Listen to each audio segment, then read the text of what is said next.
Hello everyone, I'm Mike Gibson, and this is the program Capital Ideas Life.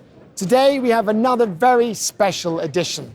Together with the delegation of the Moscow government, we've come to the capital of the United Arab Emirates, hot Abu Dhabi. At the beginning of May, the annual investment congress is held here, attended by politicians and businessmen from all over the world. So, today our program is about the strategic partnership between Russia and the United Arab Emirates, and about the mutually beneficial cooperation between Moscow and Abu Dhabi. On today's program, how Moscow and Abu Dhabi are building a successful and mutually beneficial partnership. The results of the external session of the St. Petersburg International Economics Forum. Russia and the United Arab Emirates, a partnership in the name of economic growth and the well-being of the people. Moscow digital technologies are coming to Abu Dhabi.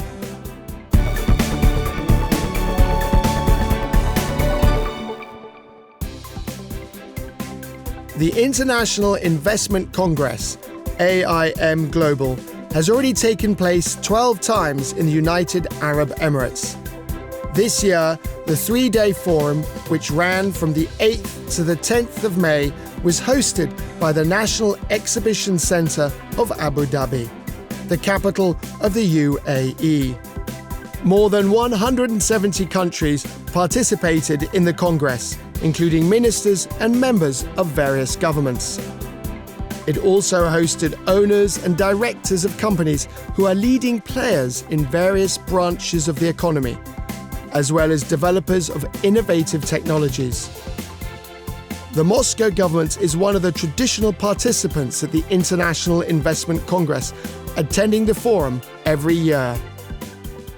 This year, one of the main participants of the Congress is Moscow. A large delegation representing the capital of the city has come to Abu Dhabi. This includes the management of the Department of Foreign, Economic and International Relations of the Moscow government, as well as business support centers and entrepreneurs. On the first day of the Congress, the AIM Investment Award ceremony took place. Special prizes were awarded to countries and cities for their achievements in attracting investment projects. One of these awards was handed to the Moscow government. The statuette was accepted on behalf of the Russian capital by Sergei Cheryomin, leader of the Moscow delegation, minister and head of the city's Department for External Economic and International Relations. An AIM Investment Award went to Moscow for its project concerning the construction of the Chinese business center named Huamin Park, which was erected roughly 10 kilometers from the Kremlin in the Ostankino region of the capital. Close to $350 million of Chinese investment funds were attracted to implement the project.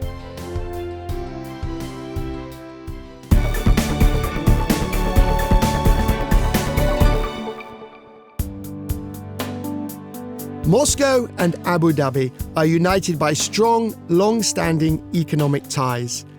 Over the past 5 years, the volume of UAE investments into Russia has grown by more than 4 times. In turn, Moscow businesses are also increasing their levels of cooperation with the Emirates. Based on last year's results, the total turnover for Moscow-based companies and enterprises working with the import or export of goods from the UAE was more than $2 billion. We're also considering the possibility of coordinating on an international level. For example, in 2019, an agreement was signed to pledge cooperation between the Moscow government and the Abu Dhabi City Council. And, as I say, this affects various fields.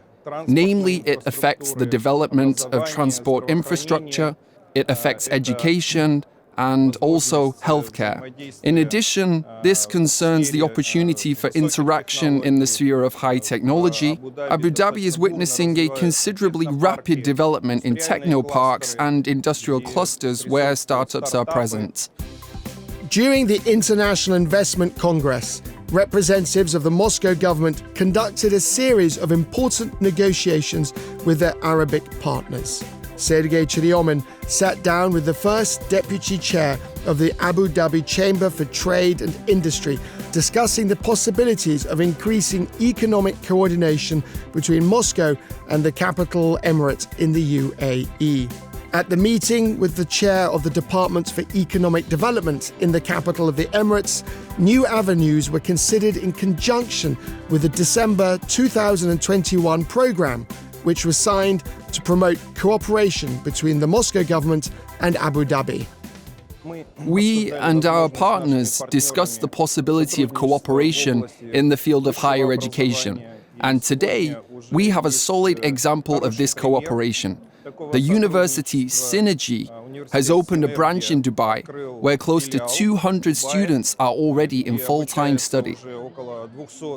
Based on both the assumptions and forecasts at Synergy, their numbers will only grow. And all these are examples displaying the adaptation of technologies in Russia and Moscow. Many companies have localized their presence here on the territory of the United Arab Emirates. New logistics chains are being constructed.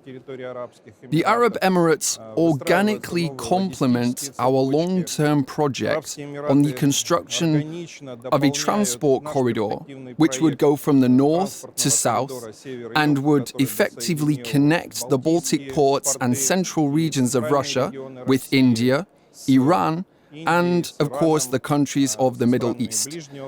And for this reason, I am full of optimism when looking at the possibilities of developing cooperation between our countries and, of course, between Moscow and different emirates. A separate session at the Congress was devoted to the presentation of Moscow as a prospective avenue for investment. The economy of Russia's capital is one of the largest urban economies in the world, leader in Russia for gross regional product, and the largest industrial center in the country.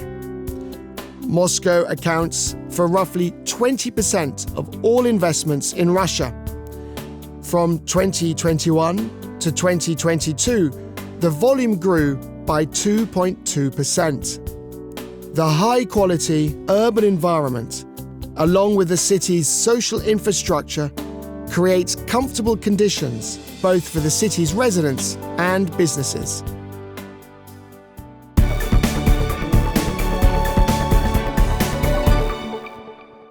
One of the main events of the forum is a plenary session with the participation of government and business representatives from all over the world. Throughout the discussion, the session's participants reached the conclusion that it was the technologies and stable relations between the countries that played a decisive role in solving economic issues.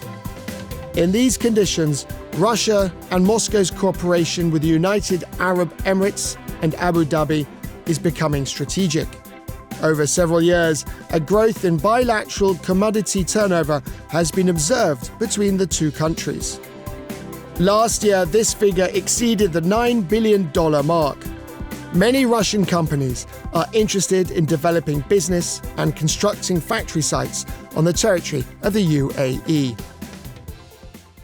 We see growth, solid growth, and that growth is stable. But at the same time, we understand that the potential has yet to be exhausted, which is why we discussed how we also could and should do something to ensure further growth in trade. And this is one of the solutions being actively discussed now, i.e. talks on creating a free trade zone with the Eurasian Economic Alliance and the United Arab Emirates under the auspices of the Eurasian Agreement. And basically, these talks are actively ongoing. And essentially, we discussed what was necessary to do in order to close this deal by the end of the year. Tourism is another sphere of interrelations between Russia and the UAE that is actively developing. Based on last year's results, the overall tourist flow exceeded pre-pandemic levels by 20% and totaled more than 1 million people. Also, the UAE's domestic market possesses huge output potential for a Russian agro-industrial complex. The Russian trade mission in the Emirates considers that supplies of foodstuffs into the UAE must become one of the priority avenues for economic cooperation between the countries. In addition, the UAE is actively developing its economy, attracting foreign technologies and investments. Naturally, we discuss questions concerning investments. They have substantially grown in the past year because a special form of politics is accepted here, linked with supporting investments into industry and creating special economic zones, because our business, of course, is interested in cooperation, in industrial cooperation, so we can develop technologies and create complex products together.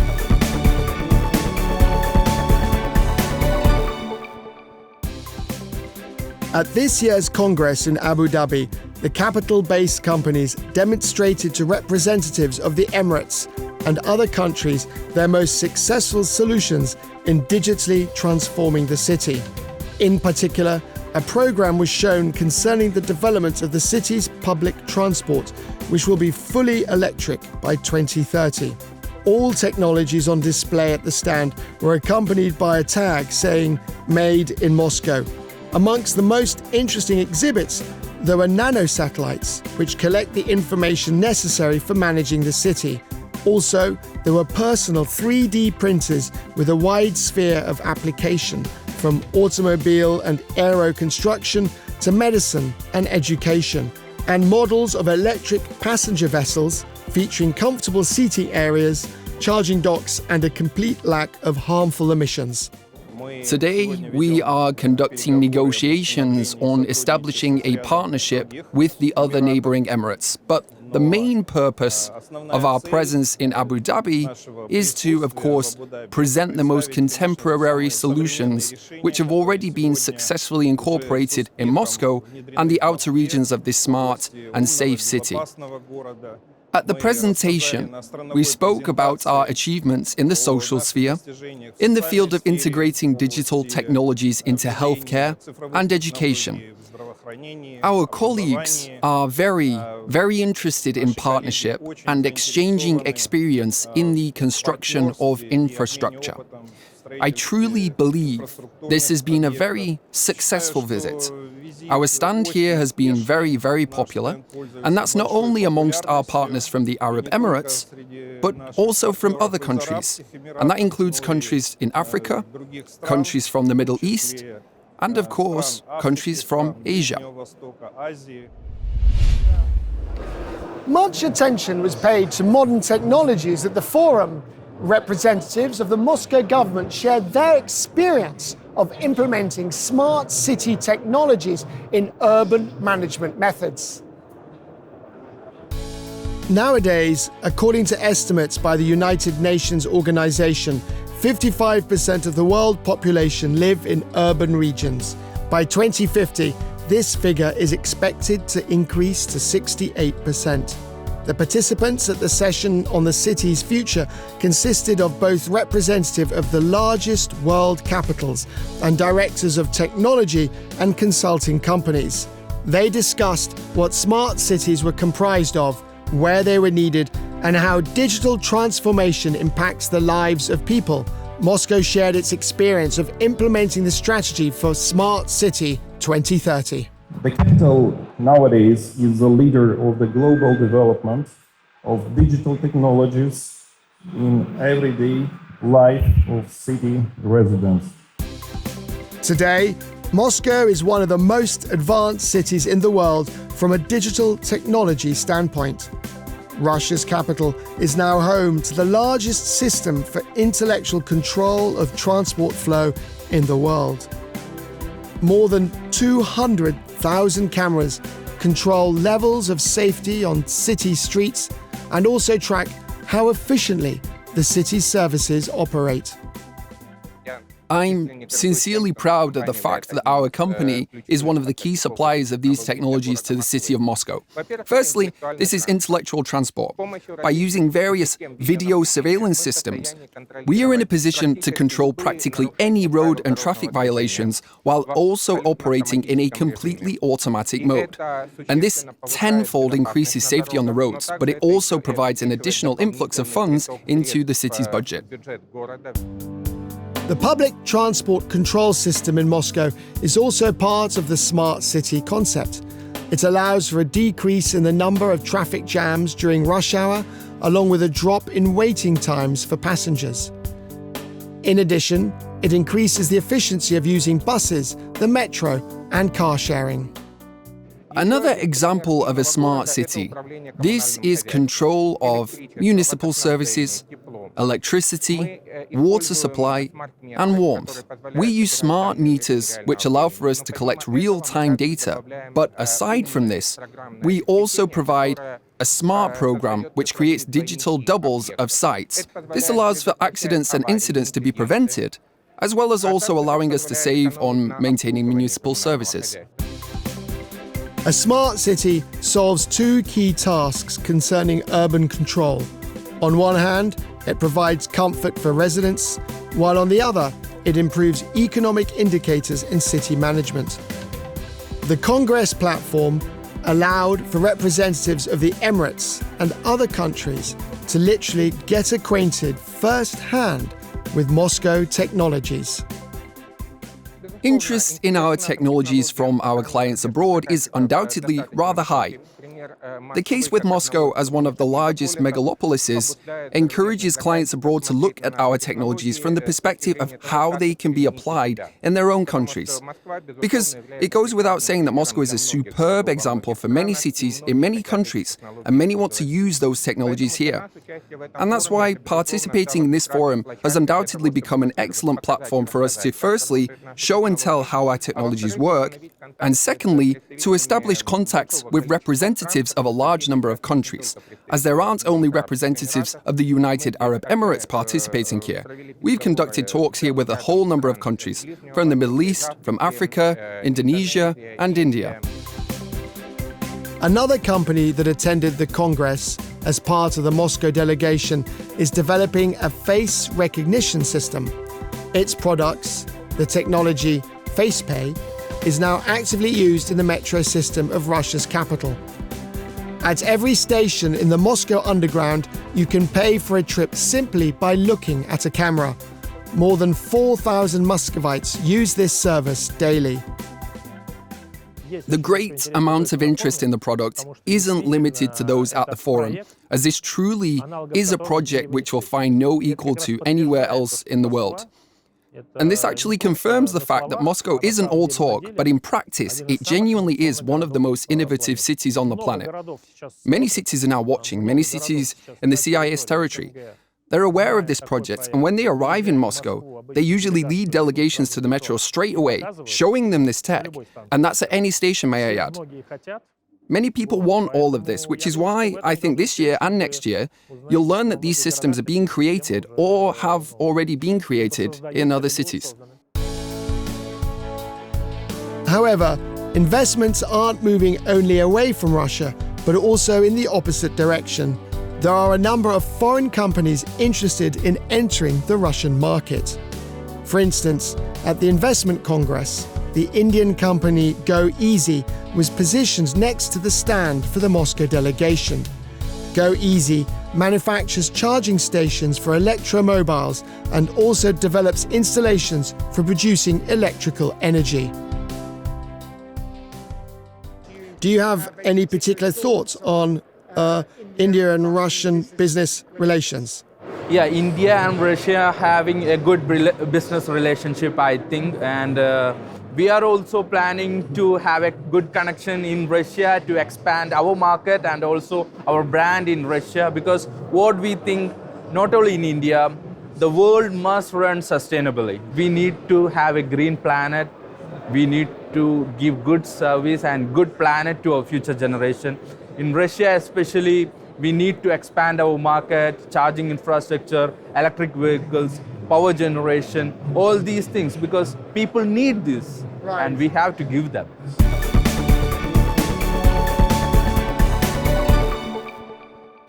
The annual St. Petersburg International Economic Forum is only a few weeks away, but the first visiting session of the forum has already been held in Abu Dhabi. Representatives of Russia and the United Arab Emirates discussed the strategic partnership of the two countries and their successful economic cooperation.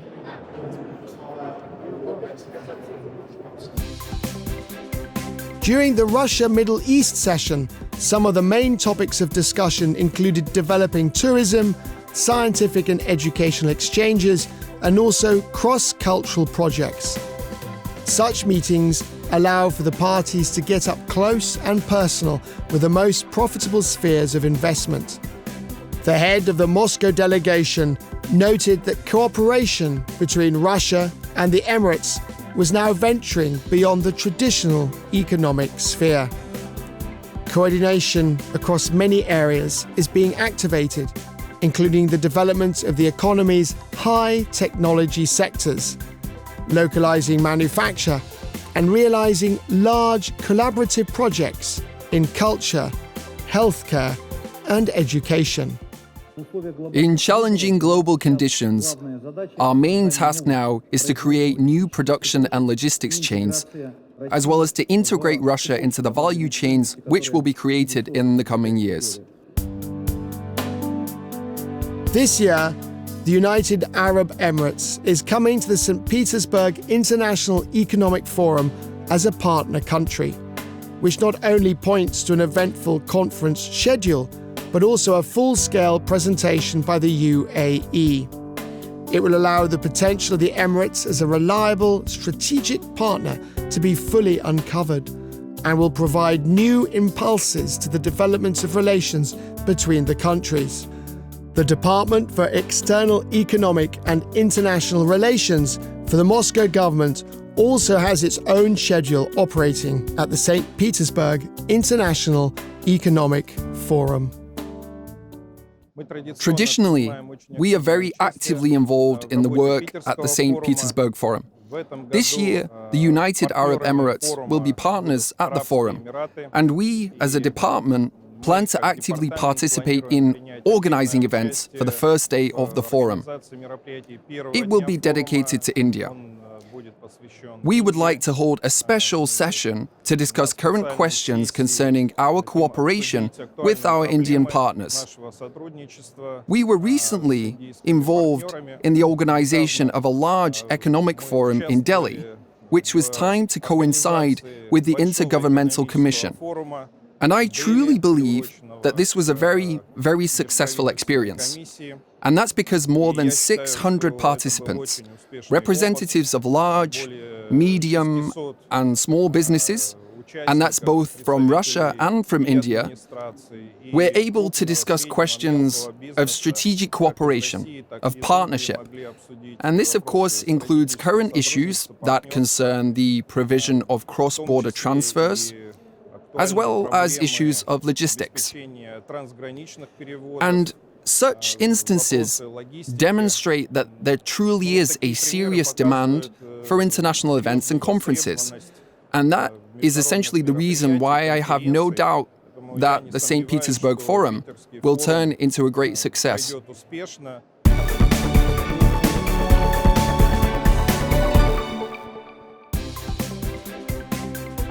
The conclusion of the AIM International Investment Congress in Abu Dhabi showed that the mutually beneficial bilateral relations between Russia and the Emirates are strengthening and expanding. Volume of trade between the countries is increasing. Investments into promising sectors of the economy are being attracted. Moscow is developing its cooperation in the field of new technologies, the creation of collaborative products, and also in establishing industrial cooperation with companies from Abu Dhabi and the UAE. Today, these are no longer merely stable economic relations that strengthen year to year, but ones that signify a long-term strategic partnership. So 3 days of the annual investment meeting in Abu Dhabi have come to an end. However, our acquaintance with the United Arab Emirates does not end here. The St. Petersburg International Economic Forum begins in a few weeks, and one of its main guests will be the delegation from the Emirates. Our film crew will definitely be present at this important event, and we will continue our story about the strategic partnership between Russia and the UAE. See you in the next program. I'm Mike Gibson, and this is Capital Ideas Life. Bye.